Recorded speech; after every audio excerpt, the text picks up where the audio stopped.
Hello everyone, welcome to my channel Home Science Let's Crack It. Here I am Dr. वंदना गुप्ता और आज हम कई महीनों के बाद में आप लोगों के साथ में ये वीडियो शेयर करने जा रहे हैं और बहुत सारी क्वेरीज आप लोगों की आई थी बट उसका हम रिप्लाई नहीं कर पाए, उसके लिए आई एम रियली सॉरी। और अब लेकिन उम्मीद करते हैं कि आपके साथ में अब कंटिन्यू हम बने रहेंगे, आप लोगों के साथ में वीडियो हम शेयर करते रहेंगे। तो चलिए फिर, ये 5 नवंबर 2020 का पेपर है NTA UGC नेट का, जो कि आपका सेकेंड शिफ्ट में हुआ था। अब यहाँ पर जो पार्ट सेकंड है वो हमारा होम साइंस का होता है। तो आप देख सकते हो 92 क्वेश्चन होते हैं और सारे अटेम्प्ट करने होते हैं, 200 मार्क्स होते हैं। चलिए स्टार्ट करते हैं। पहला क्वेश्चन 51 क्वेश्चन। तो यहाँ पर हम हिंदी और इंग्लिश दोनों में ही सॉल्व कराते चलेंगे, जिससे कि जो दोनों ही स्ट्रीम के बच्चे हैं उनको कोई दिक्कत ना हो। तो 51 क्वेश्चन है कि the emulsifying property of mayonnaise is attributed to. पहला है ब्रोमलिन, लेसिथिन, फिर है पेप्सिन या फिर ओवा ग्लोबुलिन। तो इसका आंसर देख लेते हैं।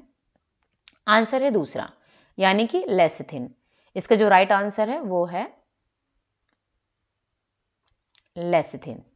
ओके, चलिए इसका हिंदी भी देख लेते हैं, इसके बाद में इसको हम डिस्कस करते हैं। मेयोनेज में पाइसीकरण यानी कि इमल्सिफाइंग जो प्रॉपर्टी है उसका गुण इसके कारण है। पहला है ब्रोमलिन, दूसरा है लेसिन, पेप्सिन या फिर ओवा ग्लोबुलिन। तो जैसा कि आंसर हम बता चुके हैं, इसका जो राइट आंसर है वो है लेसिथिन। अब इसको हम चलिए डिस्कस कर लेते हैं।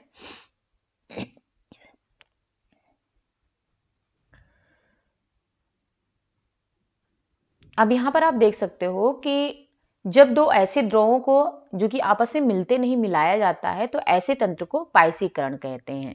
और ये जो है कोलाइडी विलयन का ही प्रकार है। पाइसीकरण का मतलब हो गया इमल्सिफिकेशन, जैसे कि तेल में जल को मिलाना या फिर जल में तेल को मिलाना।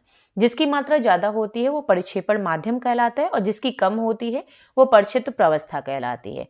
और चूंकि आप जब भी इनको आपस में मिलाओगे तो ये जो है मिलेंगे नहीं, ये तुरंत ही अलग हो जाएंगे। इसी वजह से इनको जो है अस्थाई रखने के लिए कुछ पदार्थ इसमें डाले जाते हैं, मिलाए जाते हैं, जिन्हें कि पाइसी कारक कहा जाता है।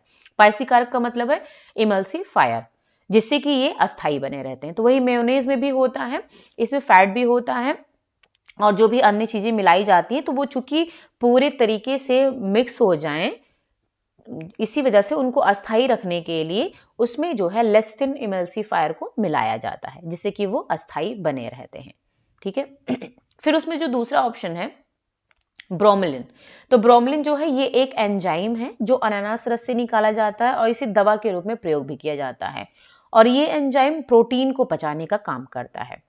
फिर तीसरा था पेप्सिन। ये भी एक एंजाइम होता है, एंडोपेप्टाइडेज एंजाइम होता है। ये भी प्रोटीन को पचाने में काम करता है। और कैसे पचाता है? ये प्रोटीन को छोटे छोटे पेप्टाइड्स में तोड़ देता है और ये हमारे जो पेट है उसके अस्तर की मुख्य कोशिकाओं में उत्पन्न होता है और मनुष्य के पाचन तंत्र और कई अन्य जानवरों में मुख्य पाचक एंजाइम में से एक है। ठीक है, तो ये भी प्रोटीन को पचाने में मदद करता है। ओके, चलिए फिर अब आते हैं नेक्स्ट क्वेश्चन पर। ये तो हमारा हो गया 51 क्वेश्चन। इसके बाद में जो 52 क्वेश्चन है वो है कि preservative used in yellow coloured fruit squash is sodium benzoate, potassium peroxide, potassium metabisulphite या फिर सोडियम मोनोग्लूटामेट। तो इसका जो राइट आंसर है वो है पहला, सोडियम बेंजोएट। ठीक है, तो यहां पर मैं बता दूं, चलिए अच्छा पहले इसका हिंदी देख लेते हैं फिर हम इसको डिस्कस करते हैं। पीले रंग की फ्रूट स्क्वैश में यह परिरक्षक प्रयोग किया जाता है sodium benzoate, potassium peroxide, potassium metabisulphite या फिर सोडियम मोनोग्लूटामेट। तो इसका राइट आंसर है सोडियम बेंजोएट। अब जो सोडियम बेंजोएट है ये कलर्ड फ्रूट के लिए यूज किया जाता है, यानी कि जो कलर रंग वाले पदार्थ होते हैं, रंग वाले जो जितने भी फल हैं जिनमें कलर होता है, रंग होता है, जैसे लाल, पीले, हरे, नीले, जैसे भी मतलब जिस सभी फल का रंग होगा तो उसमें जो है सोडियम बेंजोएट का यूज किया जाता है। ठीक है, और जो पोटेशियम मेटाबाइसल्फाइड यहाँ पर आप देख सकते हो, ये है पोटेशियम मेटाबाइसल्फाइड। इसका यूज किया जाता है रंगहीन खाद्य पदार्थ के लिए, यानी कि जो रंगहीन फल होंगे उनके लिए जो है पोटेशियम मेटाबाइसल्फाइड का यूज किया जाता है। अब यहाँ पर बचा पोटेशियम पेरोक्साइड और सोडियम मोनोग्लूटामेट। तो इसको चलिए हम थोड़ा सा डिस्कस कर लेते हैं। जो सोडियम मोनोग्लूटामेट है जिसे कि हम अजीनोमोटो भी कहते हैं। ठीक है, इसको अजीनोमोटो भी कहते हैं और शॉर्टकट में एमएसजी भी कहते हैं। ये क्या है, ये इंडो चाइनीज जो व्यंजन है उसके स्वाद को बढ़ाने के लिए अजीनोमोटो का यूज किया जाता है, और ये सफेद कलर का होता है, क्रिस्टल के जैसा दिखाई पड़ता है। और ये कुछ नेचुरल यानी कि जो प्राकृतिक तौर पर ये सब्जियों में भी और अन्य पदार्थों में भी पाया जाता है, जैसे कि सब्जियों में टमाटर है, मीट है, इसमें भी ये पाया जाता है। और जैसे कि अब जो इंडो चाइनीज फूड्स होते हैं, noodles, chilli potato, Manchurian, Schezwan rice है, तो इसके स्वाद को और अधिक बढ़ाने के लिए, अच्छा बनाने के लिए अजीनोमोटो को मिलाया जाता है। और जैसा कि आप जानते हो कि एमएसजी को कई देशों में बैन किया गया है, यानी कि वहां पर ये प्रतिबंधित है। क्यों? क्योंकि इसमें जो ग्लूटामिक एसिड पाया जाता है वो एक न्यूरोट्रांसमीटर है की तरह हमारे दिमाग में काम करता है, और अगर इसकी ज्यादा मात्रा हमारे शरीर में चले जाए तो हमारे दिमाग को ये नुकसान पहुंचा सकता है। इस वजह से हमें कम से कम अजीनोमोटो का यूज करना चाहिए, यानी कि जो भी इंडो चाइनीज फूड्स हैं उन्हें कम से कम खाना चाहिए, जो कि आपके फास्ट फूड में ही आते हैं और ये हमारे सेहत के लिए हानिकारक होते हैं। फिर आता है पोटेशियम पेरोक्साइड। ये एक ऑक्सीडाइजिंग एजेंट है और ब्लीचिंग एजेंट की तरह भी काम करता है और ऑक्सीजन जनरेटिंग एजेंट की तरह भी काम करता है। ओके, चलिए अब आते हैं नेक्स्ट क्वेश्चन पर। तीसरा question 53, the delivery of hot cooked mid day meals in an urban city is done by centralise service, commissary, या फिर कुक एंड चिल मेथड, या फिर बल्क डिसेंट्रलाइज्ड मोड। तो इसका जो राइट आंसर है वो है चौथा, बल्क डिसेंट्रलाइज्ड मोड, यानी कि हिंदी में भी इसको देखते हैं। शहरों में पकाए हुए गर्म मध्याह्न भोजन की डिलीवरी इनके द्वारा की जाती है। किसके द्वारा की जाती है? बल्क विकेंद्रीकृत रीति के द्वारा। तो चलिए इसको हम पहले भी, वैसे हम जो नेट का पेपर हमने कराया है तो उसमें हम पहले भी इसको डिस्कस कर चुके हैं, लेकिन फिर से डिस्कस कर लेते हैं कि केंद्रीकृत सेवा क्या होती है, कमिश्री प्रणाली क्या है, कुक एंड चिल पद्धति क्या है, और ये जो बल्क विकेंद्रीकृत रीत है ये क्या है। चलिए इसको डिस्कस करते हैं। तो यहां पर आप देख सकते हो इसको बोलते हैं कन्वेंशनल कुक टू सर्व। ठीक है, इसमें क्या होता है, ये रेस्टोरेंट्स और कैफेटेरियाज में यूज किया जाता है, और ये जो होती है सर्विस जो होती है इसमें क्या होते हैं, फूड्स परचेज किए जाते हैं, फिर उसको फाइनल प्रोडक्ट में उसका ट्रांसफॉर्मेशन किया जाता है। किसके लिए? फॉर सर्विस के लिए, और इसको सर्विंग टेम्परेचर पर तब तक रखा जाता है जब तक कि फूड को सर्व ना कर दिया जाए, यानी कि तब तक इसको उसी टेम्परेचर पर रखा जाता है। अब इसमें क्या होता है, जो प्रोडक्शन होता है और सर्विस ये दोनों एक ही जगह पर होता है। ठीक है, बहुत सारे जो फूड्स होते हैं उनको रॉ या फिर अनफिनिश्ड स्टेट में ही परचेज कर लिया जाता है, यद्यपि जो कुछ कन्वीनियंस होते हैं उन आइटम्स का यूज किया जाता है। ठीक है, अब क्या है कि जो मेनू, अब इसमें ट्रेडिशनल यानी कि परंपरागत रूप से अगर हम देखें तो सबसे ज्यादा कन्वेंशनल सिस्टम का ही यूज किया जाता है, क्योंकि सबसे ज्यादा इसमें अच्छी बात जो है इसमें प्रोडक्शन और सर्विस एक ही जगह पर होता है। ठीक है, इसके बाद में आता है दूसरा कमिश्री, यानी कि ये स्पेशली सैटेलाइट या फिर जो रिमोट एरियाज हैं वहां पर इस सर्विस का यूज किया जाता है, और ये स्कूल सिस्टम और एयरलाइन जो कैटरिंग है वहां पर के लिए ये सेवा होती है। इसमें क्या होता है, फूड्स जो परचेज किए जाते हैं और फिर उनको एक लार्ज सेंट्रल कैंटीन होती है, वहां पर इनका प्रोडक्शन किया जाता है, और उसके बाद में इनकी जो डिलीवरी होती है, मतलब फाइनल प्रोडक्शन और सर्विस के लिए इनकी डिलीवरी की जाती है जो सैटेलाइट या फिर रिमोट एरियाज जहां पर इनको भेजना है। ठीक है, वहां पर बल्क अमाउंट में इनकी डिलीवरी की जाती है और वहीं पर इनका फाइनल प्रोडक्शन और सर्विस होता है। जैसे कि अभी हमने कन्वेंशनल में पढ़ा, उसमें प्रोडक्शन और सर्विस एक ही जगह पर हो रहा था, तो इसमें क्या होता है कि उनको पहले प्रोडक्शन उनका, आप ये कह सकते हो कि हाफ जो है उनका प्रोडक्शन जो है एक जगह पर एक लार्ज सेंट्रल किचन में कर लिया जाता है, लेकिन जो फाइनल प्रोडक्शन है वो और जो सर्विस है वो जो है जहां पर उनकी डिलीवरी की जाती है वहां पर होता है। और सर्विस जो होती है इनकी फ्रोजन फॉर्म में, चिल्ड फॉर्म में या फिर हॉट फॉर्म में, तीनों तरीके से की जाती है। अब इसमें जो अधिकतर आइटम्स होते हैं वो मतलब कंप्लीटली यानी कि पूरी तरीके से उनको प्रिपेयर कर लिया जाता है। ठीक है, सेंट्रल फैसिलिटी में ही, मतलब अधिकतर आइटम्स को ऐसा किया जाता है, लेकिन इसमें दोनों ही कर सकते हैं, पूरी तरीके से प्रिपेयर भी कर सकते हैं या फिर फाइनल प्रोडक्शन के लिए इनको डिलीवरी भी की जा सकती है। और ये तभी बेस्ट इनका यूज हो पाता है जब ये अधिक मात्रा में तैयार करना हो फूड्स को, तब जो है कमिश्री सर्विस का यूज किया जाता है, यानी कि क्योंकि ये बल्क अमाउंट में फूड प्रोडक्ट्स को तैयार करने के लिए होता है। फिर आता है रेडी प्रिपेयर, जिसे कुक ऑब्लिक चिल और कुक ऑब्लिक फ्रीज भी कर सकते हैं। अब इसमें क्या होता है, जो फूड्स प्रिपेयर किए जाते हैं एक जगह पर प्रिपेयर किए जा रहे हैं, उसके बाद में उसको चिल्ड या फिर फ्रोजन फॉर्म में रख दिया जाता है बाद के यूज के लिए। अब इनको चिल्ड या फिर फ्रोजन फॉर्म में जो हम रख रहे हैं, तो इसे बल्क अमाउंट में भी रख सकते हैं या फिर इंडिविजुअल पोर्शंस में भी इनको रख सकते हैं। अगर मान लो हम इसे चिल्ड फूड्स को रख रहे हैं, तो उसे हम 102 डेज के अंदर में ही उसे हम यूज करना होता है चिल्ड फूड को, और जो फ्रोजन फूड्स होते हैं उनको हम कई मंथ तक यूज कर सकते हैं। फिर आता है कन्वीनियंस, जिसे कि हम असेंबली सर्व भी बोलते हैं। इसमें क्या होता है कि इसमें ऑलरेडी प्रिपेयर्ड फूड्स उनको परचेज किया जाता है, यानी कि यहाँ पर फूड्स को प्रिपेयर नहीं किया जा रहा है, पहले से जो प्रिपेयर्ड फूड है उनको परचेज किया जाता है, फिर उनको असेंबल किया जाता है, हीट किया जाता है और उनकी सर्विंग की जाती है। यानी कि इसमें कोई भी फूड प्रोडक्शन की रिक्वायरमेंट नहीं होती है। ठीक है, अब इनको बल्क में भी कर सकते हैं और इंडिविजुअल पोर्शंस में भी परचेज कर सकते हैं। और ये convenience store, fast food, special diets जो हॉस्पिटल्स में दी जाती हैं, तो वहां पर इनका यूज किया जाता है। इसके बाद में दो सिस्टम है फूड डिलीवरी के, एक तो सेंट्रलाइज्ड है यानी कि केंद्रीकृत, और एक है डिसेंट्रलाइज्ड यानी कि विकेंद्रीकृत। तो यहाँ पर पहले देख लेते हैं सेंट्रलाइज्ड डिलीवरी सर्विस सिस्टम जो है। इसमें क्या करते हैं, जो प्रिपेयर्ड फूड्स होते हैं उनकी पोर्शनिंग की जाती है, उनको असेंबल किया जाता है इंडिविजुअल मील्स के लिए। और कहाँ पर किया जाता है, तो ये जो मेन किचन होता है उसके आसपास या तो फिर उसी मेन किचन में उसका जो सेंट्रल लोकेशन होगा वहां पर ये चीज की जाती है, यानी कि असेंबलिंग जो है और पोर्शनिंग जो है वहां पर की जाती है। उसके बाद में ऑर्डर कंप्लीट किया जाता है, उसको फिर ट्रांसपोर्ट किया जाता है और फिर कस्टमर को डिस्ट्रीब्यूट किया जाता है। अब इस ये कहाँ कहाँ यूज होता है ये service, fast food restaurants, banquet services, hospitals, long term जो केयर फैसिलिटीज हैं वहां पर इस सिस्टम का यूज किया जाता है। अब इसमें क्या होता है, जो पॉजिटिव चीजें हैं इसकी, एक तो इसमें क्लोज सुपरविजन होता है, ठीक है, और इसमें जो जो फूड क्वालिटी है और जो पोर्शन साइज है वो नियंत्रित रूप में होती है, कंट्रोल्ड होती है, और लेस लेबर की जरूरत होती, कम से कम। फिर जो विकेंद्रीकृत डिलीवरी सर्विस है, इसमें क्या होता है, बल्क क्वांटिटी में जो प्रिपेयर्ड फूड्स होते हैं उनको या तो हॉट या तो फिर कोल्ड फॉर्म में एज सर्विंग के लिए इनको भेज दिया जाता है। ठीक है, इसके बाद में इनको फिर रीहीट करते हैं, इनकी पोर्शनिंग करते हैं, इनको असेंबल करते हैं। जहां भी जैसे कि बल्क एरियाज में जो फूड्स को भेजना होता है ज्यादातर सैटेलाइट और रिमोट एरियाज में भेजे जाते हैं। ठीक है, तो वहां पर जो रिमोट लोकेशंस होते हैं वहां पर उनकी पोर्शनिंग की जाती है, उनको फिर से रीहीट करते हैं और मील को असेंबल करते हैं।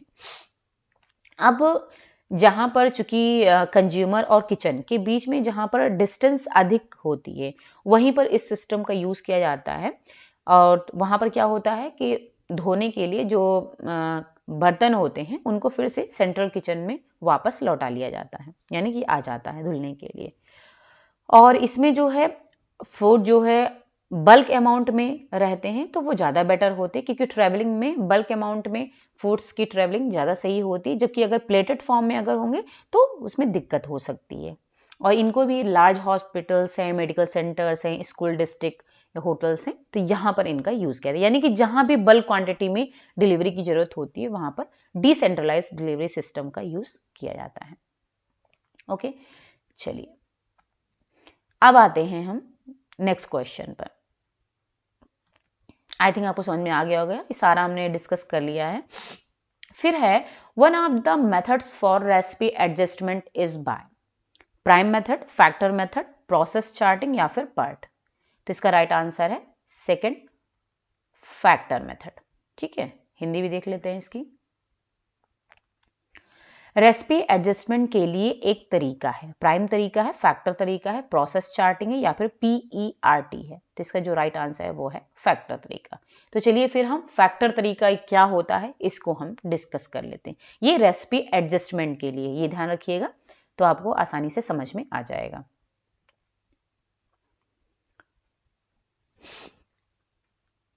अब इसको फैक्टर तरीका यानी कि इसको बोलते हैं कन्वर्जन फैक्टर मेथड।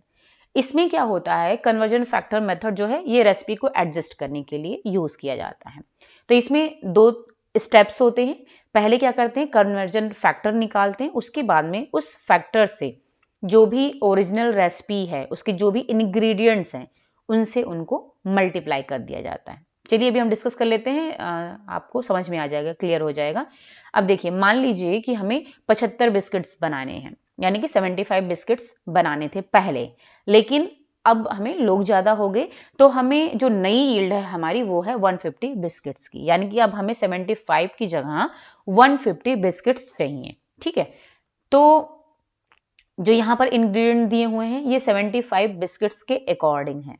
तो यहाँ पर आप देख सकते हो जैसे कि अब फ्लोर है तो 1.75 kg है, बेकिंग पाउडर 50 ग्राम है, सॉल्ट 25 ग्राम है, शॉर्टनिंग 450 ग्राम है। ठीक है, और मिल्क जो है 1.25 लीटर है। ये 75 बिस्किट्स के लिए है।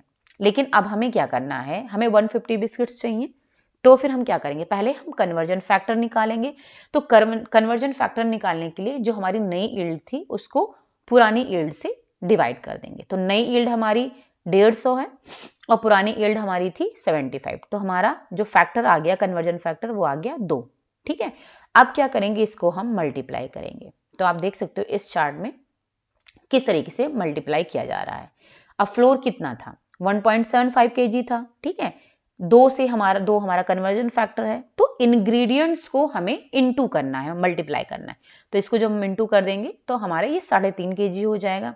बेकिंग पाउडर को इसी तरीके से करेंगे, पहले 50 ग्राम था, अब 2 से जब इनटू करेंगे तो 100 ग्राम हो जाएगा। इसी तरीके सॉल्ट हमारा 50 ग्राम, शॉर्टनिंग जो है हमारी वो 900 ग्राम, और 1.25 लीटर जो दूध था जब 2 से इनटू करेंगे तो 2.5 लीटर हो जाएगा। ठीक है, अब क्या होगा, अब ये जो हमें इंग्रेडिएंट्स मिले हुए हैं, अब क्योंकि ये डबल हो गए, अब इसी को हम जो है इसी से इन इंग्रेडिएंट से हम 150 बिस्किट्स तैयार कर लेंगे। ओके, चलिए, तो ये हो गया। अब आते हैं नेक्स्ट क्वेश्चन पर। तो अब नेक्स्ट क्वेश्चन है यहां पर कि nutrition labeling has become mandatory even in the absence of nutrition claim in the following country: Japan, south Africa, India या फिर सिंगापुर। तो इसका जो राइट आंसर वो है तीसरा, यानी कि हमारा इंडिया। हिंदी भी देखते हैं इसकी। निम्नलिखित देश में पोषण दावे की अनुपस्थिति में भी पोषण लेबलिंग आवश्यक हो गई है, यानी कि पोषण दावे की अनुपस्थिति हो तब भी हमें पोषण की लेबलिंग जो है, जो लेबल लगे होते हैं वो लगाना जरूरी है। कहां पर, हमारे इंडिया में, भारत में। ओके, अब आते हैं नेक्स्ट क्वेश्चन पर।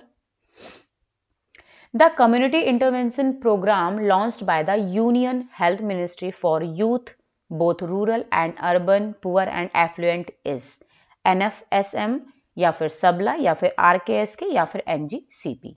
तो इसका जो राइट आंसर है वो है तीसरा आपका RKSK। ठीक है, अब इसको हम डिस्कस करेंगे सारे ऑप्शंस। ग्रामीण तथा शहरी गरीब एवं समृद्ध युवकों के लिए केंद्रीय स्वास्थ्य मंत्रालय द्वारा आरंभ किया गया सामुदायिक हस्तक्षेप प्रोग्राम कम्युनिटी इंटरवेंशन प्रोग्राम है कौन सा? तो इसका जो राइट आंसर है वो है तीसरा RKSK। तो चलिए इसको देख लेते हैं कि ये प्रोग्राम है क्या। RKSK यानी कि इसका जो फुल फॉर्म है राष्ट्रीय किशोर स्वास्थ्य कार्यक्रम। ठीक है, RKSK। अब ये जो है हाल ही में परिवार जो स्वास्थ्य एवं परिवार कल्याण मंत्रालय है उनके द्वारा किशोरों के स्वास्थ्य और उनके कल्याण को ध्यान में रखते हुए इस कार्यक्रम का शुभारंभ किया गया। ठीक है, अब इसमें देख लेते हैं इसके जो प्रमुख बिंदु हैं वो क्या हैं। अब जो स्वास्थ्य और स्वास्थ्य मंत्रालय यानी कि ministry of health and family welfare है उनके द्वारा 2014 में राष्ट्रीय किशोर स्वास्थ्य कार्यक्रम शुरू किया गया था, और ये कार्यक्रम स्पेशली किशोरों के लिए है कि उनका समग्र विकास हो सके। इसमें क्या है, जो किशोर हैं उनकी जो एज है वो 10 से 19 वर्ष के जो आयु के व्यक्ति हैं वो आते हैं, और वो शहर से भी हो सकते हैं, गांव से भी हो सकते हैं, लड़के भी हो सकते हैं, लड़कियां भी हो सकते हैं, शादीशुदा भी यानी कि विवाहित भी हो सकते हैं, अविवाहित भी हो सकते हैं, गरीब और संपन्न, यानी कि सभी लोग शामिल हैं, बस वो किशोर अवस्था में होने चाहिए, यानी कि सारे के सारे किशोर इसमें शामिल हैं। इसके अलावा इसमें लेस्बियन, गे, बाइसेक्सुअल, ट्रांसजेंडर और LGBTQ भी शामिल है। LGBTQ क्या है, ये इन्हीं का जो यहाँ पर L means lesbian, G means gay, और B का मतलब हो गया बाइसेक्सुअल, और T का मतलब है ट्रांसजेंडर, और Q का मतलब है कहीं कहीं इसका क्वेश्चनिंग या फिर क्वेयर, के रूप में इसका यूज किया जाता है। ठीक है, इसका फुल फॉर्म है। यानी कि ये सारे के सारे जो राष्ट्रीय किशोर स्वास्थ्य कार्यक्रम है RKS के, उसमें शामिल है। अब इसमें क्या होता है, इसका जो क्रियान्वयन और मार्गदर्शन के लिए जो संयुक्त राष्ट्र जनसंख्या कोष है, यानी कि यूनाइटेड नेशंस पॉपुलेशन फंड है, UNFPA के सहयोग से ministry of health and family welfare ने एक राष्ट्रीय किशोर स्वास्थ्य रणनीति की विकसित की है। ठीक है, इसके अंतर्गत अब जो ये कार्यक्रम है, इसके अंतर्गत 6 विषयगत क्षेत्र शामिल हैं। ठीक है, और जिनका क्या उद्देश्य है आप देख सकते हो। एक तो पहला है पोषण में सुधार करना, यानी कि इम्प्रूव न्यूट्रिशन। दूसरा है यौन और प्रजनन स्वास्थ्य में सुधार, यानी कि improve sexual and reproductive health. मानसिक स्वास्थ्य में वृद्धि, ठीक है, यानी कि उसके बाद में गैर संचारी रोग, यानी कि नॉन कम्युनिकेबल डिजीजेस, चोटों और हिंसा को रोकना और पदार्थ के दुरुपयोग पर रोक। यानी कि इन 6 क्षेत्रों में जो ये क्षेत्र हैं, इनको जो है इसमें शामिल किया गया है राष्ट्रीय किशोर स्वास्थ्य कार्यक्रम में। अब इसके प्रमुख तत्व हैं वो भी देख लेते हैं। अब इसमें जो है, जो इसके प्रमुख तत्व हैं, उसमें क्या है कि जितने भी सभी राज्यों में जो सार्वजनिक स्वास्थ्य संस्थान हैं, वहां पर विभिन्न स्तरों पर किशोरों के लिए अनुकूल स्वास्थ्य क्लिनिक, यानी कि एडोलसेंट फ्रेंडली हेल्थ क्लिनिक्स स्थापित करना। इसके अलावा जो लड़के और लड़कियां हैं, और स्पेशली जो स्कूली किशोर लड़कियां हैं, उनके लिए साप्ताहिक रूप से आयरन फॉलिक एसिड अनुपूरक, यानी कि weekly iron folic acid supplements को प्रोवाइड करना। ठीक है, इसके अलावा माहवारी स्वच्छता योजना, यानी कि मेंस्ट्रुअल हाइजीन स्कीम है, इसके अंतर्गत जो राज्य और संघ राज्य क्षेत्र हैं, वहां पर किशोरी लड़कियों के लिए सैनिटरी नैपकिन की खरीद के लिए धन प्रदान करती है। ठीक है, इस योजना के अंदर, जो माहवारी स्वच्छता योजना के अंतर्गत ये उनको धन प्रदान करती है, जिससे कि कभी भी अगर जो किशोर लड़कियां हैं उनको ये फैसिलिटी मिल सके। ओके, तो ये सारी चीजें थी जो कि जो राष्ट्रीय किशोर स्वास्थ्य कार्यक्रम है उसके अंतर्गत ये पॉइंट्स हैं इंपॉर्टेंट, जो हमने आपके साथ में डिस्कस कर लिए। इसके बाद में है राष्ट्रीय खाद्य सुरक्षा मिशन, जो कि नेशनल फूड सिक्योरिटी मिशन है, इसको शॉर्टकट में हम कहेंगे NFSM। ठीक है, और ये क्या है, ये स्पेशली जो है चावल, गेहूं और दालों के उत्पादन में बढ़ोतरी लाने के लिए ये मिशन स्टार्ट किया गया था। और ये कब है, ये 2007-8 में राष्ट्रीय खाद्य सुरक्षा मिशन की शुरुआत की गई थी, 2007 और 8 में। तो जितने भी यहाँ पर जो प्रोग्राम्स होते हैं, उनमें सबसे इंपॉर्टेंट है आपको उसका ईयर याद करना और किस पर फोकस किया गया था, यानी कि किस पर्पस के लिए उस मिशन की या फिर प्रोग्राम की शुरुआत की गई थी, ये आपको ध्यान में रखना होता है और इसके फुल फॉर्म्स आपको याद होने चाहिए। अब इसका जो उद्देश्य है, यानी कि जो दाल और चावल और गेहूं के उत्पादन में वृद्धि करना है, उसके लिए इन्होंने जो माध्यम बताए थे कि क्या क्या कैसे कर सकते हैं। एक तो उत्पादन क्षेत्र का विस्तार और उत्पादकता में वृद्धि। ठीक है, दूसरा मिट्टी की उर्वरता को बहाल करना, रोजगार के अवसर प्रदान करना और कृषि स्तर की अर्थव्यवस्था को बढ़ाना। इस तरीके से जो है इनमें वृद्धि की जा सकती है, ये इसमें बताया गया है। और इसके अलावा चूंकि ये 2007-8 में आया था और 2014 और 15 में जो मोटे अनाज होते हैं उनको भी राष्ट्रीय खाद्य सुरक्षा मिशन के अंतर्गत शामिल किया गया। पहले नहीं शामिल किया गया था मोटे अनाज को, लेकिन 2014-15 में मोटे अनाज को भी शामिल कर लिया गया। ठीक है, तो ये हो गया। इसके बाद में आता है सबला योजना, इसको भी देख लेते हैं। सबला योजना जो है, ये जो राजीव गांधी सशक्तिकरण योजना है, इसी को ही सबला योजना कहा जाता है। 19 नवंबर 2010 को 11 से जो 18 वर्ष की किशोरियां हैं उनकी सशक्तिकरण के लिए, यानी कि उनके एम्पावरमेंट के लिए ये शुरू किया गया था। अब भारत सरकार द्वारा 2000-2001 में किशोरियों के एम्पावरमेंट के लिए किशोरी सशक्तिकरण योजना शुरू की गई। ठीक है, ये 2000-2001 में। फिर उसके बाद में 2009 तक यही योजना चलती रही, यानी कि जो किशोरी सशक्तिकरण योजना है ये 2000 से 2001 में शुरू हुई थी। उसके बाद में 2009 तक जो है ये योजना चलती रही। इसके बाद में ये देश के जो पिछड़े हुए 200 जिले हैं वहां पर भी इसको चलाया गया और बाद में महिला एवं बाल विकास मंत्रालय ने, यानी हमारे भारत सरकार की जो महिला एवं बाल विकास मंत्रालय है, वहां पर इसको अंतर्राष्ट्रीय स्तर पर 1 अप्रैल 2011 को इसे सबला योजना के नाम से पूरे भारत में लागू कर दिया गया। यानी कि पहले इसका नाम कुछ और था, पहले इसका नाम किशोरी सशक्तिकरण योजना थी, बाद में 2011 में इसका नाम चेंज करके सबला योजना कर दिया गया। ठीक है, और इस योजना का जो आर्थिक संचार है, यानी कि आप कह सकते हो जो पैसे का लेन देन जो होता है वो 100% जो है केंद्र सरकार के द्वारा किया जाता है। अब यहाँ पर इसके मुख्य पॉइंट्स हैं, आप देख सकते हो। लागू होने की तिथि 1 अप्रैल 2011 है। उद्देश्य क्या है? किशोरियों का स्वास्थ्य, पोषण तथा आत्मनिर्भरता प्रदान कर उनको सशक्त बनाना। और लाभार्थी जो होते हैं इसमें 11 से 18 साल की जो किशोरियां हैं, और संचालन जो है महिला एवं बाल विकास मंत्रालय के द्वारा किया जाता है। चलिए इसका लक्ष्य भी एक बार देख लेते हैं कि इसका लक्ष्य क्या है। तो इसमें पहला तो पोषण है। पोषण में क्या है कि इसमें जो है प्रत्येक किशोरी को एक साल में 300 दिन कम से कम 600 कैलोरी एवं 18 से 20 ग्राम प्रोटीन तथा सूक्ष्म पोषक तत्व प्रतिदिन प्रदान किए जाएंगे इसके अंतर्गत। और इसमें जो है जो लागत आती है वो इसके लिए 300 दिन है तो 5 रुपए प्रतिदिन की लागत आती है। ठीक है, तो ये आप ध्यान रखें, 300 दिन कम से कम एक साल में 600 कैलोरी और 18 से 20 ग्राम प्रोटीन और सूक्ष्म पोषक तत्व तो देने होते हैं प्रतिदिन।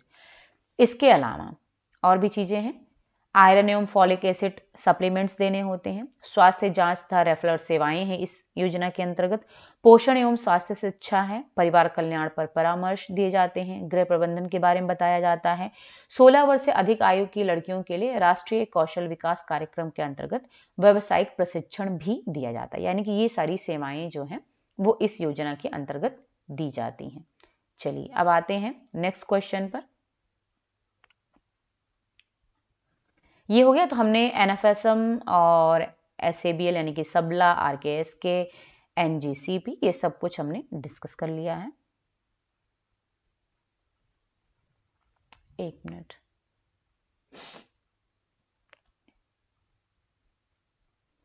हाँ एनजीसीपी अभी ये डिस्कस नहीं किया है, ये छूट गया है हमारा। चलिए इसको भी डिस्कस कर लेते हैं। एनजीसीपी का जो फुल फॉर्म है वो है नेशनल ग्वाइटर कंट्रोल प्रोग्राम। ठीक है, तो इसको भी देख लेते हैं फटाफट।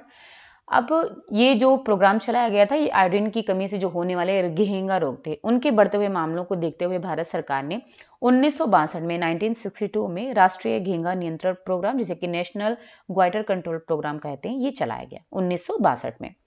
अब इसमें जो तयशुदा जो मानक है इसका, उसके अनुसार नमक में आयोडीन की मात्रा 15 ppm से ज्यादा हो तो उसे आयोडीन युक्त माना जाता है, और अगर 5 ppm से कम हो तो उसे आयोडीन रहित माना जाता है। अब आयोडीन की जरूरत क्यों होती है? क्योंकि ये थायराइड ग्रंथि से टेट्रा आइडोथायरोनिन यानी कि इसे हम T4 बोलते हैं, और टेट्रा आइडोथायरोनिन, ठीक है, जिसे कि हम T3 हार्मोन बोलते हैं, इन दोनों के स्राव के लिए बहुत ज्यादा जरूरी होता है। ठीक है, तो ये इसीलिए जो है ये जरूरी है, यानी कि आयोडीन की जरूरत होती है। और जब भी इसकी कमी होती है तो इसकी कमी से घेंगा रोग, देखा होगा आपने, जो गला है वो स्वेलिंग उसमें हो जाती है। अब जो आयोडीन की कमी से लड़ने के लिए प्रोग्राम चलाए जा रहे थे, उसी कार्यक्रम को 1992 में, यानी कि 1962 में आया था नेशनल ग्वाइटर कंट्रोल प्रोग्राम, 1992 से national iodine deficiency disorder control programme के नाम से इसको जाना जाने लगा। यानी कि पहले 1962 में इसका नाम नेशनल ग्वाइटर कंट्रोल प्रोग्राम था, उसके बाद में इसी कार्यक्रम को 1992 में यानी कि 1992 में national iodine deficiency disorder control programme यानी कि NIDDCP के नाम से इसको जाना जाने लगा। इसके बाद में इसी के साथ में एक और प्रोग्राम है, उसको भी देख लेते हैं, राष्ट्रीय फ्लोरोसिस निवारण और नियंत्रण कार्यक्रम, जैसे कि national programme on prevention and control of fluorosis यानी कि NPPCF कहते हैं। इसको 11वीं पंचवर्षीय योजना काल में यानी कि 2005 में शामिल किया गया था, लेकिन इसकी शुरुआत जो है 2008 से 9 में हुई। अब जो फ्लोराइड है, ये हमारे शरीर में जो फ्लोराइड की मात्रा में वृद्धि है वो पानी से तो होती है, क्योंकि पानी में फ्लोराइड पाया जाता है, लेकिन इसके अलावा और भी माध्यम जैसे कि भोजन हो गया, पेय पदार्थ हो गया, मसाले हो गए, और ऐसे चूर्ण जिसमें कि सेंधा नमक मिला होता है, तो उसको अगर हम खाते हैं तो उससे भी हमारे शरीर में फ्लोराइड की मात्रा में वृद्धि हो सकती है। इसी वजह से अब प्रेजेंट टाइम में क्या हो रहा है कि फ्लोराइड की मात्रा को पता लगाने के लिए जो है यूरिन टेस्ट कराया जाता है। ठीक है, अब इसका जो मानक है उसके अनुसार पानी में जो फ्लोराइड की मात्रा है वो प्रति लीटर यानी कि 1 लीटर में 1 मिलीग्राम से कम होनी चाहिए। लेकिन क्या है कि हमारे देश के कई इलाकों में इसकी मात्रा काफी अधिक है। ठीक है, और ये भी तथ्य सामने आया है कि ये मानक यानी कि जो ये 1 लीटर में 1 मिलीग्राम से कम फ्लोराइड की मात्रा वाला पानी है, इसके इस्तेमाल करने से तो लोग फ्लोरोसिस के चपेट में आ रहे हैं, यानी कि उनको फ्लोरोसिस की प्रॉब्लम हो रही है। इसके अलावा जो है, जो लोग सेंधा नमक खाते हैं उनमें भी जो है फ्लोरोसिस देखा गया है, क्योंकि सेंधा नमक में जो कैल्शियम फ्लोराइड की मात्रा है वो 157 ppm तक पाई गई, जो कि काफी अधिक है। ठीक है, तो आप समझ सकते हो 1 लीटर पानी में 1 मिलीग्राम से कम होना चाहिए, और सेंधा नमक में कितना है कैल्शियम फ्लोराइड 157 ppm, जो कि बहुत ज्यादा है। तो इस वजह से भी फ्लोरोसिस की दिक्कत आ रही है बहुत सारे लोगों में जो सेंधा नमक लेते हैं। चलिए अब आते हैं नेक्स्ट क्वेश्चन पर। अब हमारे सारे ऑप्शन यहाँ पर डिस्कस हो गए हैं, एक हमारा छूट गया था। चलिए अब आते 57 क्वेश्चन पर। The major sign of ARF यानी कि acute renal failure is increased serum creatinine level, दूसरा है एलिवेटेड ब्लड कोलेस्ट्रॉल, तीसरा है डिक्रीज्ड ब्लड प्रेशर, चौथा है डिक्रीज्ड बोन मास डेंसिटी। तो इसका जो राइट आंसर है वो है पहला, इंक्रीज्ड सीरम क्रेटिनिन लेवल। तो हिंदी भी देखते हैं इसकी। ARF का प्रमुख लक्षण है, पहला है कि बढ़ा हुआ सीरम क्रेटिनिन स्तर, दूसरा है बढ़ा हुआ रक्त कोलेस्ट्रॉल, कम हुआ रक्तचाप या फिर कम हुआ बोन मास घनत्व। तो इसका जो राइट आंसर है वो है पहला, बढ़ा हुआ सीरम क्रेटिनिन स्तर। ठीक है, तो चलिए थोड़ा सा एक्यूट रीनल फेल्योर के बारे में हम देख लेते हैं, डिस्कस कर लेते हैं इसके लक्षण। तो एक तो बढ़ा हुआ क्रेटिनिन स्तर है ही, इसके अलावा उच्च रक्तचाप भी हो सकता है, पेशाब की मात्रा में कमी भी आ सकती है, और किडनी की जो फिल्टर करने की कार्य क्षमता होती है चूंकि वो कम हो जाती है, तो इससे शरीर में जो भी बेकार द्रव्य है यानी कि जो वेस्ट मटेरियल है वो जो है उनका स्तर बढ़ जाने से हाथ पैर और शरीर के अन्य अंगों में सूजन भी आ जाती है। ठीक है, क्योंकि रीनल फेल्योर में क्या होता है, ये किडनी को ही प्रभावित करता है, यानी कि जो हमारी किडनी है उसकी जो कार्य क्षमता है वो कम हो जाती है। और किडनी काम क्या करती है, ये फिल्टर करने का काम करती है, यानी कि हमारे शरीर में जो भी वेस्ट मटेरियल है उनको हमारे शरीर से बाहर निकालने का काम करती है। ठीक है, छान करके उनको हमारे शरीर से बाहर निकाल देती है। अब चूंकि किडनी काम नहीं करेगी तो फिर क्या होगा, जो वेस्ट है मटेरियल वो हमारे शरीर में से बाहर नहीं निकल पाएंगे, और उनका स्तर बढ़ने की वजह से क्या होता है, हमारे हाथों पैरों में और शरीर के अन्य भागों में स्वेलिंग आ जाती है, जिसे कि ओडिमा भी कहते हैं।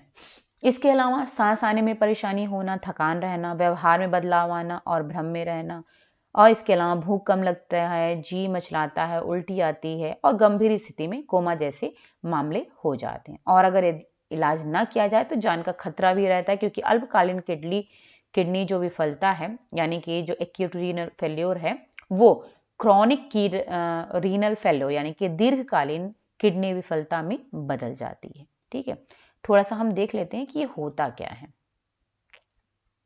देखिए, जो अल्पकालीन किडनी की विफलता है जिसे कि आप एक्यूट रीनल फेल्योर कह रहे हैं ARF, वो कुछ घंटों और कुछ दिनों में ही शुरू हुई होती है। ठीक है, रीनल का मतलब है किडनी से संबंधित है, और एक ऐसी गंभीर बीमारी जो मरीज के शरीर में पहले से ही मौजूद कई अन्य बीमारियों जैसे कि दिल की विफलता है, यकृत विफलता है, तो इनके साथ रह सकती है, यानी कि अगर और भी कोई बीमारियां हैं तो इनके साथ साथ में ये भी हो सकता है। इलाज से क्या है कि जो अल्पकालीन किडनी विफलता है यानी कि एक्यूट रीनल फेल्योर है, ये पूरी तरह से ठीक हो सकती है। ठीक है, अब ये होता क्या है, अब ये तब होता है जब आपकी किडनी अचानक से रक्त से अतिरिक्त लवण, तरल पदार्थ और अपशिष्ट पदार्थों को छानकर हमारे शरीर से बाहर निकालने की जो कार्य क्षमता है उसको खो देती है, तब जो है ARF हो जाता है। इसको एक्यूट किडनी इंजरी यानी कि AKI भी कहा जाता है। ठीक है, अब जो लोग पहले से ही किसी अन्य बीमारी से अगर जूझ रहे हैं, अस्पताल में हैं, तो उनको ये ARF होना सामान्य बात है, और इसमें क्या होता है, अगर इसका समय रहते इलाज कर लिया जाए तो फिर जो है ये खतरनाक साबित नहीं होता है। ठीक है, और अगर समय रहते इसका इलाज ना किया जाए तो ये क्रॉनिक में बदल सकता है। अब CKD क्या होता है, तो ये भी देख लेते दोनों में अंतर क्या है। जो सीकेडी है यानी कि क्रॉनिक किडनी डिजीज या फिर इसको हम क्रॉनिक रीनल फेल्योर भी कह सकते हैं, तो इससे जो एआरएफ है वो अलग है। कैसे? सीकेडी जैसी किडनी की समस्याओं को गंभीर में, क्योंकि ये बीमारी जल्दी से अपने लक्षण नहीं दिखाती हैं, ठीक है, इसके सिम्टम्स नहीं दिखाई पड़ते हैं, क्योंकि जब ये बहुत ही सीरियस कंडीशन में पहुंच जाते हैं, लास्ट स्टेज, तब हमें ये पता चलता है सीकेडी के बारे में। और ये कब दिखाती है? जब हमारी किडनी लगभग 70 से 80% खराब हो चुकी होती है, तब जो है हमें सीकेडी के बारे में यानी कि क्रॉनिक किडनी डिजीज या फिर सीआरएफ क्रॉनिक रीनल फेल्योर के बारे में पता चलता है, जब हमारी किडनी 80% तक खराब हो चुकी होती है तब, ठीक है। अब इसमें क्या होता है, चूंकि किडनी खराब होने की जो प्रक्रिया होती है इससे बहुत धीमी होती है, जो महीनों या सालों तक चलती है, यानी कि धीरे धीरे महीनों सालों से ये बीमारी हमारे अंदर रहती है, लेकिन हमको पता भी नहीं चलता क्योंकि इसके कोई भी सिम्टम्स नहीं दिखाई पड़ते हैं, ठीक है। और इसका पता लगाने के लिए ग्लोमेरुलर निस्पंदन दर यानी कि ग्लोमेरुलर फिल्ट्रेशन रेट ये नामक परीक्षण कराया जाता है, जो किडनी छानने का काम करती है। तो वही रेट, वही परीक्षण होता है कि उससे पता चलता है कि हमारी किडनी अभी कितना जो है वेस्ट प्रोडक्ट्स को छान सकती है, ठीक है, इससे ये पता चलता है। अब जो ये परीक्षण है किडनी की विफलता के तत्काल चरण की जानकारी देता है और इससे जो है उपचार में आसानी हो जाती है। अब जो सामान्य जीएफआर होता है यानी कि ग्लोमेरुलर फिल्ट्रेशन रेट होता है, ये सामान्य होता है 100 से लेकर के 125 ml पर मिनट होता है, ये नॉर्मल है, ठीक है, यानी कि 1 मिनट में 100 से 125 ml जो है ये छानने का काम करती है हमारी किडनी। लेकिन जब ये फेल हो जाती है तब जो है 1 मिनट में ये सिर्फ 30 ml या फिर इससे भी कम जो है छानती है। तो आप समझ सकते हो कितना ये जो फिल्ट्रेशन रेट है बहुत कम हो जाता है, 30 ml पर मिनट से भी कम हो जाता है, ठीक है। चलिए, तो इतना हो गया, हमें इसके बारे में काफी जान लिया है। बढ़ा हुआ रक्त कोलेस्ट्रॉल जो है, तो ये जब भी कोलेस्ट्रॉल बढ़ जाता है तो हमें हार्ट की प्रॉब्लम हो जाती है, दिल की बीमारी हो जाती है। और कम हुआ रक्तचाप यानी कि जब हमारा ब्लड प्रेशर कम होता है तो उसको हम हाइपोटेंशन बोलते हैं, और जब बढ़ जाता है तो उसको हम हाइपरटेंशन बोलते हैं। और बोन मास घनत्व यानी कि ये बोन मैरो डेंसिटी जो है, अगर जब ये कम होती है तो इसका मतलब है हमें ऑस्टियोपोरोसिस की प्रॉब्लम हो जाती है, ठीक है।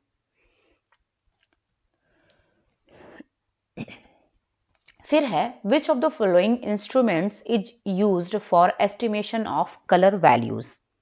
ओके, पहला है क्रॉकमीटर, दूसरा है लॉन्ड्रोमीटर, तीसरा है पैड स्टीम रेंज, चौथा है स्पेक्ट्रोफोटोमीटर। तो इसका राइट आंसर देख लेते हैं, चौथा है स्पेक्ट्रोफोटोमीटर।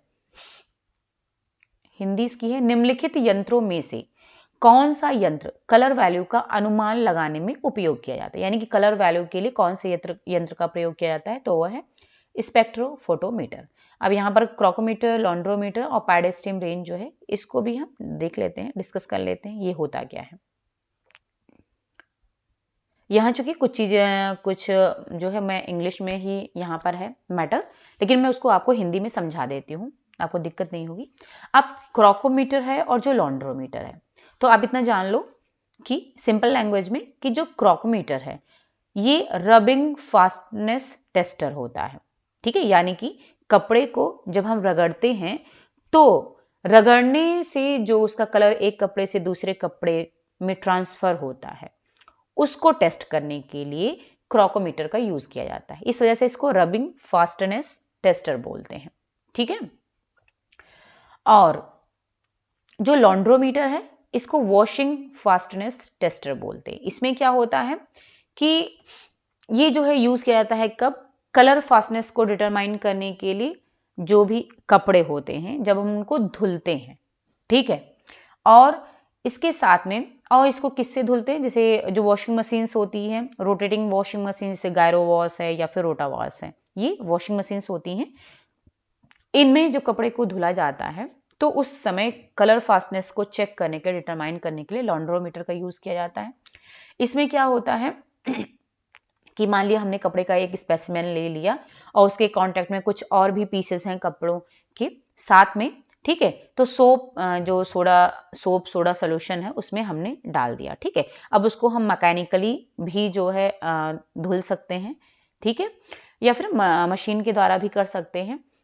फिर उसके बाद में उसको धुलने से यानी कि कहने का मतलब है कि साबुन लगाना। सोप में आप डाल रहे हो तो फिर जो है आप सोप में डालने के बाद में उसको फिर पानी से धुलोगे, सुखाओगे। तो सोप में डालने के बाद में उस स्पेसिमेन को पहले हम सोप में डालते हैं और उस स्पेसिमेन के साथ साथ में कुछ अदर पीसेस भी कपड़े के डाल देते हैं उस सोल्यूशन में, सोप सोल्यूशन में। उसके बाद में उसको हम धोने और सुखाने से पहले उस स्पेसिमेन के कलर में जो चेंज आया है और उसके साथ में जो और कपड़े थे, ठीक है, जो एडजेसेंट कपड़े थे उसके साथ में पड़े हुए थे, उसमें जो स्टेन्स लगे हैं, दाग धब्बे लगे हुए हैं, उसको एसेस किया जाता है। किससे? एक स्टैंडर्ड ग्रे स्केल से टेस्ट किया जाता है और इसी टेस्ट को बोलते हैं वॉशिंग फास्टनेस टेस्टर कहते हैं, ठीक है। इसी टेस्टर से इसका यूज मतलब इसको टेस्ट किया जाता है और इसका जो नाम दिया गया है वो है लॉन्ड्रोमीटर, ठीक है। तो आई थिंक आपको समझ में आ गया। इतना आप ध्यान रखो कि क्रोकोमीटर है, रबिंग फास्टनेस टेस्टर है, यानी कि जब हम कपड़े को रगड़ते हैं उससे जो एक कपड़े से दूसरे कपड़े के सरफेस पर जो कलर ट्रांसफर हो रहा है, और लॉन्ड्रोमीटर में जो हम धुलते हैं सोप सोल्यूशन में, तो उस दौरान जो ट्रांसफर हो रहा है, ठीक है, टेस्ट करने के लिए करते हैं। अब आता है पैड स्टीम डाइंग, मतलब जो पैड स्टीम है वो क्या होता है? ये जो है ये भी जो है एक कपड़े को कलर करने का ही प्रोसेस होता है, जिसमें क्या होता है कि जो कपड़ा होता है उसको पैड के माध्यम से, पैड होता है उसमें कलर लगा होता है और उसके माध्यम से उसको जो है कलर किया जाता है और उसके बाद में उसको भाप से यानी कि स्टीम दिया जाता है। अब जो पैड स्टीम है ये एक आइडियल मशीन होती है जो कि स्पेशली किसके लिए? रिएक्टिव डाई ऑफ कॉटन, यानी कि कॉटन पर जो है जो कलर किया जाता है तो उस पर रिएक्टिव डाई का यूज किया जाता है कलर करने के लिए, ठीक है। स्पेशली कॉटन पर या फिर जो कॉटन से भी बनने वाले कपड़े हैं, अदर कपड़े हैं, यानी कि स्पेशली सूती वस्त्रों पर जो है रिएक्टिव डाई का यूज किया जाता है। और इसके लिए जो पैड स्टीम है ये आइडियल मशीन होती है इसको कलर करने के लिए, स्पेशली सूती कपड़ों के लिए। अब इसमें जो है लाइट है, पेल है और मीडियम शेड्स, ये मतलब इस मशीन से जो पैड स्टीम मशीन होती है इसमें लाइट और पेल और मीडियम शेड्स के कपड़े कलर किए जा सकते हैं, ठीक है। और इसके अलावा इसमें जो है ये जो स्टीमर है ये रिएक्टिव, वैट और सल्फर और जो डायरेक्ट डाई है इनके लिए भी इनका यूज किया जाता है, यानी कि जितने भी वनस्पति रेशों से प्राप्त होने वाले वस्त्र हैं जो बनाए जाते हैं वनस्पति रेशों से, जिन्हें कि हम सेलुलोजिक फाइबर्स बोलते हैं, जैसे कि हमारा कॉटन हो गया, जूट हो गया, लिनन हो गया, ठीक है। तो ये सब जो है जो कि सेलुलोज से प्राप्त किए जाते हैं, रेयॉन भी है चूंकि वो आपका मैनमेड फाइबर है, लेकिन उसमें जो नेचुरल पदार्थ यूज किया जाता है वो सेलुलोज ही होता है, तो ये भी हो सकता है इसमें। तो जितने भी सेलोजिक फाइबर्स होते हैं उनमें क्या होता है? रिएक्टिव, वैट, सल्फर और डायरेक्ट डाई का यूज किया जाता है कलर करने के लिए उनको, तो उसके लिए भी इनका यूज किया जाता है। कॉन्टिन्यूअस रोलर स्टीमर का यूज किया जाता है इनके लिए, ठीक है। और इसके बाद में in an atmosphere of heat and moisture that is created by saturation, हाँ, इसके बाद में क्या होता है? जब कलर करते हैं कपड़े को उसके बाद में उसको स्टीम दी जाती है, ठीक है। तो इस तरीके से जो है स्टीमर के थ्रू जो है स्टीम दी जाती है, यानी कि पहले डाई किया जाता है कलर को, उसके बाद में उसको स्टीम दिया जाता है, तो इसी को बोलते हैं पैड स्टीम डाइंग।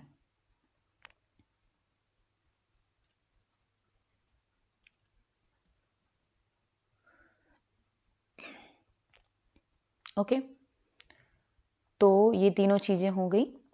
अब आते हैं हम क्रोकोमीटर, हमने देख लिया, पैड स्टीम रेंज देख लिया, ये किस लिए? ये कलर के लिए होता है। और क्रोकोमीटर आप रबिंग फास्टनेस के लिए और लॉन्ड्रोमीटर वॉशिंग फास्टनेस के लिए होता है। फिर आता है next question, the applique work in Bihar is known as Khatwa, Kanbi, Rabari work या फिर झिकटकी।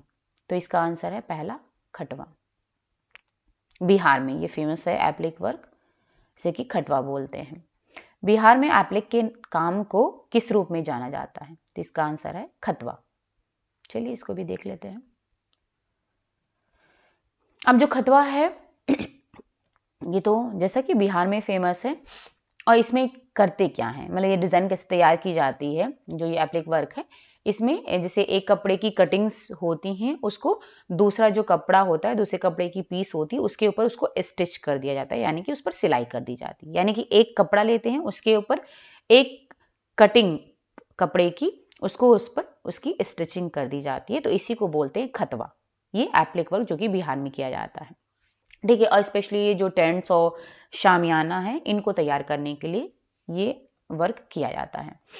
फिर आता है करचोबी। अब जो यहाँ पर झिकटिकी दिया हुआ है वो करचोबी का ही टाइप है, ठीक है। करचोबी जो कि राजस्थान में ये फेमस है, और ये 4 टाइप की होती है। एक तो कसाब टिक्की, दूसरा है झिक चलाक, और तीसरा है भारत कराची, और चौथा है झिक टिक्की। तो जो कसाब टिक्की होता है, इसमें क्या होता है, गोल्ड यानी कि सोने और ये जो सिल्वर, गोल्ड और सिल्वर के धागे होते हैं और सितारे, उनका यूज किया जाता है इसके लिए, करचोबी के लिए, ठीक है। और जो झिक चलाक है, इसमें क्या होते हैं, ट्विस्टेड थ्रेड यानी कि मुड़े हुए ऐंठे हुए धागे होते हैं, उनको झिक बोलते हैं। और जो जिग जैग धागे होते हैं, उनको चलाक बोलते हैं, उनका यूज किया जाता है। और जो भारत कराची है, इसमें जो है कार्डबोर्ड्स होते हैं, कार्डबोर्ड की पीस होती हैं, उनका यूज किया जाता है डिजाइन को उभारने के लिए, ठीक है। और इसमें जो मटेरियल यूज किया जाता है वो एज अ उसको पैडिंग, यानी कि पैडिंग के जैसा उसका, यानी कि जो कार्डबोर्ड्स है उसको पैडिंग के माध्यम से उसका यूज किया जाता है, एज अ पैडिंग यूज किया जाता है।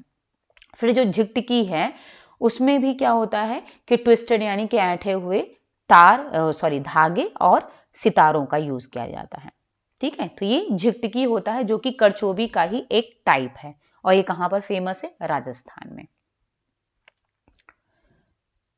अब इसके बाद में आता है इकत। तो इकत जो है, यहां पर देख सकते हो वार्प इकत और वेफ्ट इकत, ठीक है। वार्प में आप देख सकते हो, वार्प का मतलब है जो लेंथ वाइज यान होते हैं उनको वार्प बोलते हैं, और जो क्रॉस वाइज होते हैं उनको वेफ्ट बोलते हैं। तो वार्प इकत में जो लेंथ वाइज यान है उनको किया जाता है, मतलब आप देख रहे हो उनकी डिजाइन दिख रही है। और जो वेफ्ट इकत है उसमें क्रॉस वाइज होता है। और इसमें क्या करते हैं, धागों को बांधा जाता है, ठीक है, बाउंड किया जाता है, उसके बाद में उनको कलर किया जाता है, इस तरीके से देख सकते हो। अब इसमें हम दिखा देते हैं कि जो इक्कत से कपड़े तैयार किए जाते हैं वो कैसे दिखाई पड़ते हैं, इस तरीके से दिखाई पड़ते हैं, ठीक है। जो इक्कत एम्ब्रॉयडरी होती है उससे जो कपड़े तैयार होते हैं, ऐसा होता है इक्कत वर्क। अब और ये पाटन पटोला है, शिखर, ये भी आपका इक्कत का ही एक रूप है। अब हमारे इंडिया में जो इक्कत है वो 3 स्टेट्स, गुजरात, उड़ीसा, आंध्र प्रदेश, और इसके अलावा तमिलनाडु, यहाँ पर भी इसको देखा गया है, ठीक है। अब इक्कत में क्या होता है कि जिस धागे का यूज किया जाता है उसी धागे के नाम पर उसका नाम पड़ता है। यानी कि अगर मान लो वार्प धागे का, यानी जो लेंथ वाइज यान्स है उनको कलर किया जाता है, यानी कि जिस धागे को कलर किया जाएगा उसी पर उसका नाम पड़ता है। वार्प धागे को अगर कलर किया जाता है, यानी कि पहले उनको बाउंड किया जाएगा, उसके बाद में उसको कलर कर दिया जाएगा, तो वो वार्प इक्कत कहलाता है। और अगर वेफ्ट यान को उसको बाउंड किया जाता है और उसको कलर किया जाता है तो उसको वेफ्ट इक्कत बोलते हैं। और कंपाउंड इक्कत में क्या होते हैं, इसमें वार्प और वेफ्ट दोनों ही थ्रेड्स को बाउंड किया जाता है, उसके बाद में उनको कलर किया जाता है। लेकिन इसमें क्या होता है, इसमें जो डिजाइन बनती है वार्प और वेफ्ट दोनों धागे से, वो एक दूसरे से उनके ऊपर निर्भर नहीं होती हैं, यानी कि इंडिपेंडेंट होती हैं। जो डिजाइन्स होती हैं वार्प और वेफ्ट की, दोनों धागे का एक साथ तो यूज किया जाता है, एक साथ बाउंड किया जाता है, कलर किया जाता है, लेकिन इनसे जो डिजाइन बन करके आती है वो एक दूसरे से इंडिपेंडेंट होती हैं, यानी कि अलग अलग होती हैं, एक दूसरे पर निर्भर नहीं होती हैं। और जो डबल इक्कत होता है, इसमें भी दोनों ही धागे का यूज किया जाता है, लेकिन इसमें जो डिजाइन बनती है वो जो है ओवरऑल पैटर्न तैयार करती है, यानी कि इसमें वार्प और वेफ्ट दोनों धागों को एक साथ मिला करके डिजाइन तैयार किया जाता है। जबकि कंपाउंड में क्या था, इसमें भी दोनों धागे का यूज किया जा रहा था, लेकिन इनमें दोनों धागों को मिलाकर डिजाइन नहीं तैयार किया जाता है, दोनों इंडिपेंडेंट होती हैं, ठीक है। और डबल में दोनों धागों को मिला करके ओवरऑल पैटर्न तैयार किया जाता है, ठीक है। और जो ये डबल इक्कत है ये बहुत ही रेयर होता है, क्योंकि बहुत ही कॉम्प्लिकेटेड होता है, कठिन होता है, डिफिकल्ट होता है इसको तैयार करना। चलिए अब आते हैं नेक्स्ट क्वेश्चन पर। तो यहाँ पर खतवा, झिकटिकी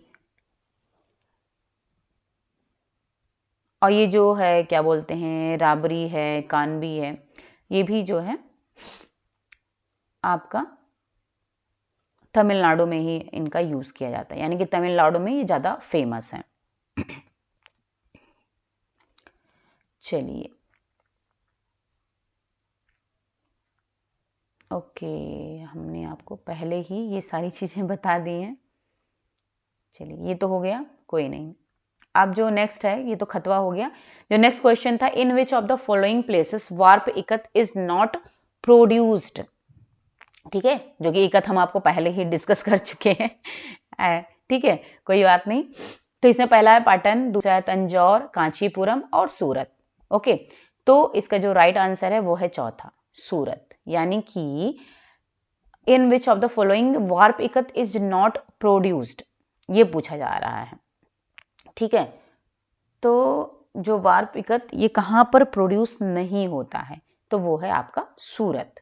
हिंदी में भी देख सकते हैं कि निम्नलिखित में से कौन से स्थान पर वार्प इकत का उत्पादन नहीं किया जाता है। तो इसका राइट आंसर है सूरत में वार्प इकत का उत्पादन नहीं किया था। तो इसको हम ऑलरेडी आपको बता चुके हैं इकत के बारे में। ठीक है, उसमें हमने पाटन ये भी आपको दिखाया था कपड़ा कैसा होता है। ठीक है, यानी कि वार्प इकत का उत्पादन तंजौर, कांचीपुरम और पाटन यहां पर किया जाता है। ठीक है, अब कांचीपुरम जो तंजौर है ये आपके तमिलनाडु में है, तो इसको हम डिस्कस पहले ही कर चुके हैं। चलिए अब आते हैं 61 क्वेश्चन है कि which of the following is the most lustrous weave, satin, swivel, jacquard या फिर डॉबी। तो इसका आंसर है सैटीन। ठीक है, ये मोस्ट लस्चरस वीव होता है। निम्नलिखित में से कौन सी सबसे अधिक चमकीली बुनाई है, तो इसका राइट आंसर है सटीन। ओके, चलिए फिर इसको थोड़ा सा हम डिस्कस कर लेते हैं। सटीन, अब देखिए दो टाइप की जो है बुनाई होती है, एक तो होती है बेसिक और दूसरी होती है डेकोरेटिव। जो वीव्स होती हैं, एक तो होती हैं बेसिक वीव्स होती हैं और दूसरी होती हैं डेकोरेटिव वीव्स बोल सकते हैं उनको। ठीक है, डेकोरेटिव कह सकते हैं, फैंसी कह सकते हैं, फिगर डिजाइन वीव्स कुछ भी बोल सकते हैं। तो जो बेसिक वीव्स होती हैं उसमें आपकी जो है प्लेन वीव आ जाती हैं। ठीक है, और 12 वीव आ जाती हैं, सैटिन वीव आ जाती हैं। और जितनी डेकोरेटिव वीव्स होती हैं उसमें डॉबी वीव्स हैं। ठीक है, और जो ये स्वाइवल है और क्या बोलते हैं जैकार्ड है, ये आपके डेकोरेटिव वीव्स आती हैं, कि फैंसी वीव्स में आती हैं। तो जो सटीन है यहाँ पर, इसमें क्या होता है, सटीन एक तो सैटिन होता है और एक सैटीन होता है।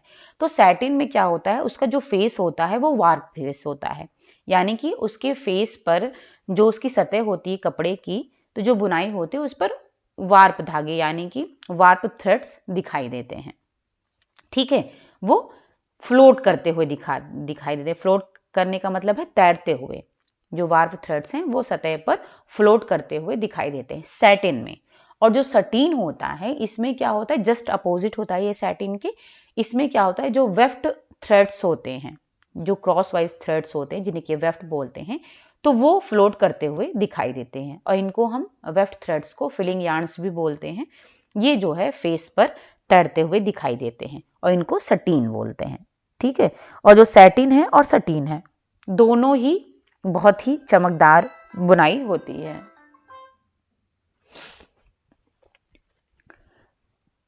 ओके, तो ये तो हो गया सटीन के बारे में। और जो जैकार्ड है और डॉबी है ये तो डेकोरेटिव है। जो डॉबी वीव्स होती है उसमें क्या होते हैं, जो स्मॉल फिगर्स होते हैं जैसे कि डॉट्स हैं, ज्योमेट्रिक डिजाइन है या फिर फ्लोरल पैटर्न है, तो ये सब जो है उस कपड़े पर तैयार किए जाते हैं। ठीक है, यानी कि चूंकि डेकोरेटिव वीव्स हैं तो इस तरीके की डिजाइन्स होते हैं। और आपका जो जैकार्ड है, तो जैकार्ड जो डिजाइन है ये तो स्पेशली इसके लिए एक जैकार्ड मशीन होती है, उसी पर तैयार किया जाता है। और इस पे जो होते हैं जो डिजाइन्स होती हैं वो बड़ी डिजाइन्स होती हैं, लार्ज होती हैं और बहुत ही जटिल। ठीक है, यानी कि बहुत ही जटिल और लार्ज डिजाइन्स जो होती हैं वो फैब्रिक्स पर तैयार की जाती हैं और स्पेशली इसके लिए जैकार्ड मशीन होती है। और जैकार्ड डिजाइन से जो कपड़े तैयार किए जाते हैं उसमें डैमास्क है, टेपेस्ट्री है, ब्रोकेड है, ये सब आ जाते हैं। चलिए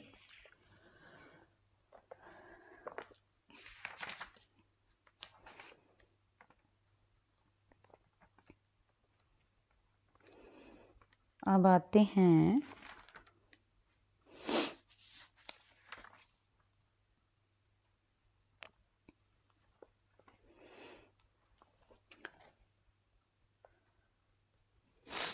नेक्स्ट क्वेश्चन पर आते हैं। विच of the following is the primary property of a fibre? Cohesiveness, density, lustre, resiliency. तो इसका जो राइट आंसर है, primary property of the fibre पूछा हुआ है तो पहला है कोहेसिवनेस। ठीक है, हिंदी देख लेते हैं। निम्न में से तंतु का कौन सा प्राथमिक गुण है? ससंगनता, घनत्व, चमक या फिर लचीलापन? तो ये पहला ऑप्शन है इसका, तंतु का ये प्राथमिक गुण है। ठीक है, और जो चमक है, घनत्व है, लचीलापन है, ये इसका सेकेंडरी प्रॉपर्टी यानी कि द्वितीय गुण है। लचीलापन मतलब कि फ्लैक्सिबिलिटी होती कपड़े की, कितना फ्लैक्सिबल है, कितना लचीला है, यानी कि आप उसको मोड़ सको, कितनी आसानी से मुड़ जाता है। चमक का मतलब है जितनी उसमें चमक होती, लस्चरनेस होती है।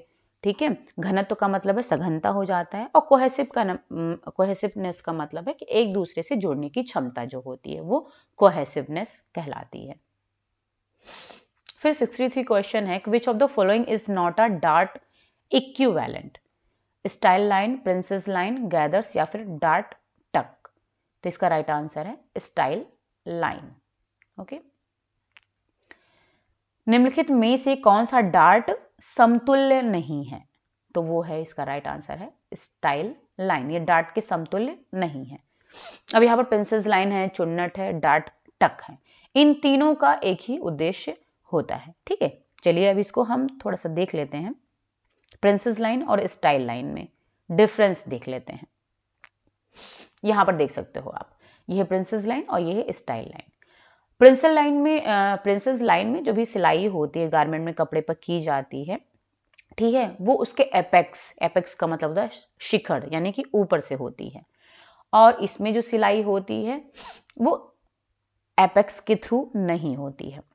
जो प्रिंसेस लाइन होती हैं वो क्या करती हैं, वो फुलनेस को कंट्रोल करती हैं। ठीक है, उसको नियंत्रण में करती हैं, कंट्रोल करने का यानी कि फुलनेस और का काम करती हैं। और ये क्या करती हैं, control fullness and gives shape and fit to the garment, यानी कि कपड़े को जिसके लिए भी कपड़ा तैयार किया जाता है, ठीक है, जो प्रिंसेस लाइन दिया जाता है तो वो क्या करता है कि ये शेप देने का काम करता है, यानी कि फिट, हमारे शरीर के हिसाब से, हमारे शरीर के शेप के हिसाब से ये प्रिंसेस लाइन तैयार की जाती है। यानी कि प्रिंसेस लाइन जो होती है हमारे शरीर को शेप प्रदान करती है और हमारे कपड़े को एकदम फिट बनाती है। ठीक है, और ये फुलनेस को कंट्रोल करती है। इसको हम पहले भी आपको प्रिंसेस लाइन का पिक्चर दिखा चुके हैं किस तरीके से होता है। प्रिंसेस लाइन जो होती है ऊपर बिल्कुल आपके आकार का होती है, हमारे शेप के आकार की होती है, और नीचे से फ्लेयर्स होते हैं। ठीक है, और जो स्टाइल लाइन होती है ये फुलनेस को, ना ही फुलनेस को कंट्रोल करती है और ना ही ये हमारे कपड़े के फिट को प्रभावित करती है, यानी फिटनेस से कोई मतलब नहीं होता है। और जो इस पे डार्ट्स होते हैं उनको जो है can be replaced with princess line in a garment, यानी कि जो कपड़ों में डार्ट्स दिए जाते हैं तो उनको प्रिंसेस लाइन से रिप्लेस भी किया जा सकता है, यानी कि इनकी जगह पर यूज किया जाता है, क्योंकि दोनों का ही उद्देश्य एक ही होता है। और जो स्टाइल लाइन है इनको डार्ट से रिप्लेस नहीं किया जाता, क्योंकि स्टाइल लाइन जो होते हैं वो डार्ट से अलग होते हैं। ठीक है, यहां पर आप देख सकते हो, यहां पर जो ये बताया जा रहा है, stitch line on a dress from that passes from the middle of the shoulder through the apex till the waist. तो यहाँ पर एपेक्स से आप देख रहे हो कि ये लाइन स्टार्ट हो रही है। ठीक है, ये प्रिंसेस लाइन है, यहाँ पर आप देख रहे हो लिखा हुआ है, तो यहां से ये स्टार्ट हो रही है एपेक्स, यानी कि यहां से स्टार्ट हो रही है और यहाँ पर वेस्ट तक जा रही है, सोल्जर से होते हुए, ये सोल्जर के मिडल से होते हुए ये वेस्ट तक जा रही है। ठीक है, ये बस्ट पॉइंट है। और यहां पर आप देख सकते हो ये स्टाइल लाइन का डायग्राम है। इसमें क्या है, can't be seen stitched on a dress form and is usually marked be using a style tape. तो यहाँ पर आप देख सकते हो ऐसा कुछ नहीं कि यहाँ शिखर से ऐसे आ रही हो, ठीक है, ये स्टाइल लाइन है, ये वाली स्टाइल लाइन है, यहाँ पर आप देख सकते हो, ठीक है। तो ये शिखर एपेक्स से होते हुए नहीं आ रही है, और इसमें जो है एपेक्स से होते हुए ये आ रही है, ठीक है। और ये जो यहाँ पर आ रही है हमारी गारमेंट को शेप प्रोवाइड कर रही है, फिटनेस प्रोवाइड कर रही है। और यहाँ पर ये साइड से है तो ये शेप और फिटनेस से इसका कोई मतलब नहीं होता है। ये आप पिक्चर देख सकते हो, ये है प्रिंसेस लाइन और ये है स्टाइल लाइन, ठीक है। ओके, आई थिंक आपको समझ में आ गया होगा। चलिए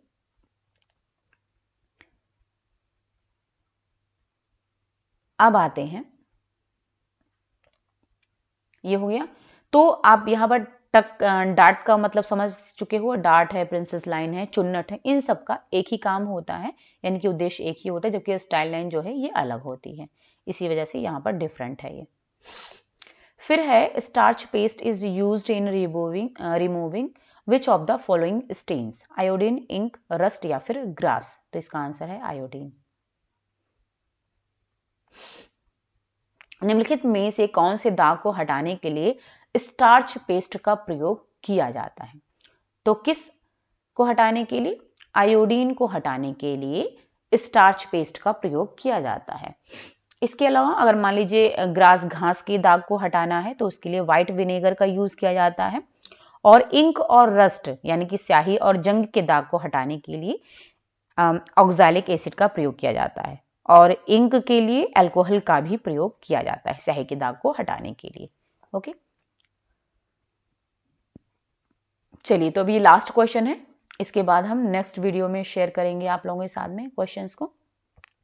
management process is long, continuous, intermittent या फिर एन एंड इन इटसेल्फ। तो इसका आंसर है दूसरा, कॉन्टिन्यूअस, यानी कि जो मैनेजमेंट प्रोसेस होती है, हिंदी देख लेते हैं इसकी, प्रबंधन जो प्रक्रिया है ये लंबी होती है, सतत होती है, अंतर्विरामी होती है, स्वयं में समाप्ति होती है। तो ये सतत होती है, यानी कि जो मैनेजमेंट प्रोसेस होती है ये कॉन्टिन्यूअसली चलती रहती है, हमेशा हर एक स्टेप पर हमें प्रबंध की जरूरत होती है, यानी कि लगातार ये चलती रहती है, कंटिन्यूअस होती है। ओके, इसके बाद में अब जो क्वेश्चंस हैं वो हम नेक्स्ट वीडियो में शेयर करेंगे आप लोगों के साथ में, डिस्कस करते हुए इसी तरीके से। ओके, तो अब चूंकि जैसा कि बहुत दिनों बाद में ये वीडियो हम शेयर कर रहे हैं आप लोगों के साथ में, तो आप लोग इससे, और जो अगर अब नए सब्सक्राइबर हैं तो वो मेरे जो नए लोग हैं अगर इस वीडियो को देख रहे हैं तो वो मेरी वीडियो को सब्सक्राइब जरूर कर दें, ठीक है। और इसको अगर आपको समझ में आया हो, पसंद आया हो तो लाइक जरूर करें, नहीं पसंद आया है तो कोई बात नहीं है, लेकिन अगर पसंद आया है, ठीक है, अगर समझ में आया है देन आप लाइक जरूर करो। अगर आपकी कोई क्वेरी है तो हमको मैसेज कर सकते हो, ओके। लेकिन ज्यादा से ज्यादा सब्सक्राइब करें अगर पसंद आया है ये video. Okay, thank you so much, bye bye and take care.